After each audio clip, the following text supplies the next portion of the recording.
बचपन से हमें किताबों में पढ़ाया गया है कि अंग्रेजों ने भारत में ट्रेन की शुरुआत विकास करने के लिए किया था, लेकिन हकीकत यह है कि वो भारत को आबाद नहीं बर्बाद करना चाहते थे।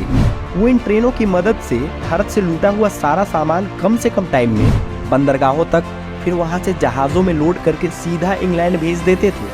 फिर ट्रेनों का इस्तेमाल इंसानों के सफर के लिए भी शुरू हो गया और फिलहाल इंडिया में 2 तरह की ट्रेन है, पैसेंजर ट्रेन और मालगाड़ी। आज भी ये दोनों तरह की ट्रेनें एक ही ट्रैक पर चलती हैं और इन दोनों में पैसेंजर ट्रेनों को प्राथमिकता दी जाती रही है, जिसके चलते मालगाड़ी को कई बार घंटों तक पैसेंजर ट्रेन को पास करने के लिए रुकना पड़ता था, जिसकी वजह से इनके अंदर रखा सामान कई दिनों तक अपनी मंजिल पर नहीं पहुंच पाता था, जो कि एक विकासशील देश की तरक्की में सबसे बड़ी बाधा थी। क्योंकि बड़े बड़े उद्योगपति पैसा 10 गुना ज़्यादा दे सकते हैं, लेकिन टाइम 10 सेकंड एक्स्ट्रा नहीं दे सकते। और हुआ भी ऐसा ही, क्योंकि धीरे धीरे सभी लोग मालगाड़ी की लेट लतीफ़ी की वजह से ट्रेन को छोड़कर रोड ट्रांसपोर्ट की तरफ शिफ्ट हो गए, जिसकी वजह से 1950-51 में कुल माल ढुलाई में रेलवे का जो हिस्सा 83% था, वो 2011-12 में घटकर 35% हो गया, जो रेलवे के लिए सच में भारी नुकसान था।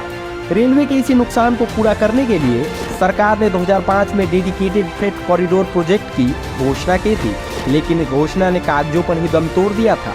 लेकिन इसकी जरूरत को समझते हुए मोदी सरकार ने 2015 में इसके लिए 81,459 करोड़ रुपए की लागत को मंजूरी देकर इसे तेजी से आगे बढ़ाया, जिसके चलते आज देश में 2 फ्रेट कॉरिडोर्स शुरू हो चुके हैं। Number 1, eastern freight corridor. यह कॉरिडोर पंजाब के लुधियाना से होते हुए पश्चिम बंगाल के डानकुनी तक जाती है। फिलहाल इस कॉरिडोर में 923 किलोमीटर की लंबी सेवा कार्यरत है और 916 किलोमीटर लंबे नेटवर्क का काम चालू है। Number 2, western freight corridor.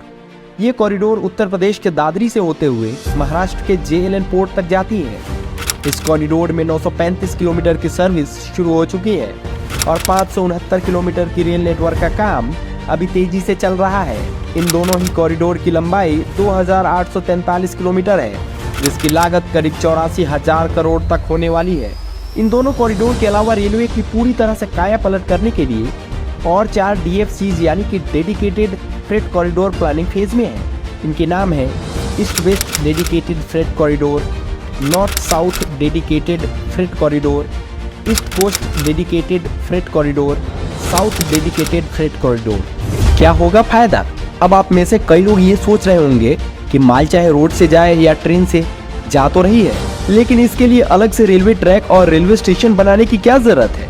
तो आपकी जानकारी के लिए बता दें कि इसके लिए अलग से रेलवे ट्रैक बनाने से बड़े बड़े उद्योगों को कच्चे माल के लिए कई दिनों तक इंतजार नहीं करना पड़ेगा, जिससे भारत का उद्योग तेजी से ऊपर जाएगा, नए रोजगार सृजन होंगे और इंडिया में लॉजिस्टिक कॉस्ट में कम से कम 10% की कमी आएगी, जिससे सामानों की कीमतों में भी गिरावट आएगी।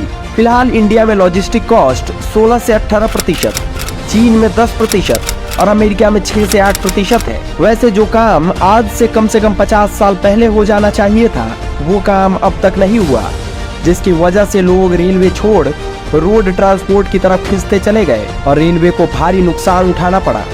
लेकिन वर्तमान सरकार इसकी जरूरत को समझते हुए दिन रात एक करके इसे पूरा करने में जुटी हुई है।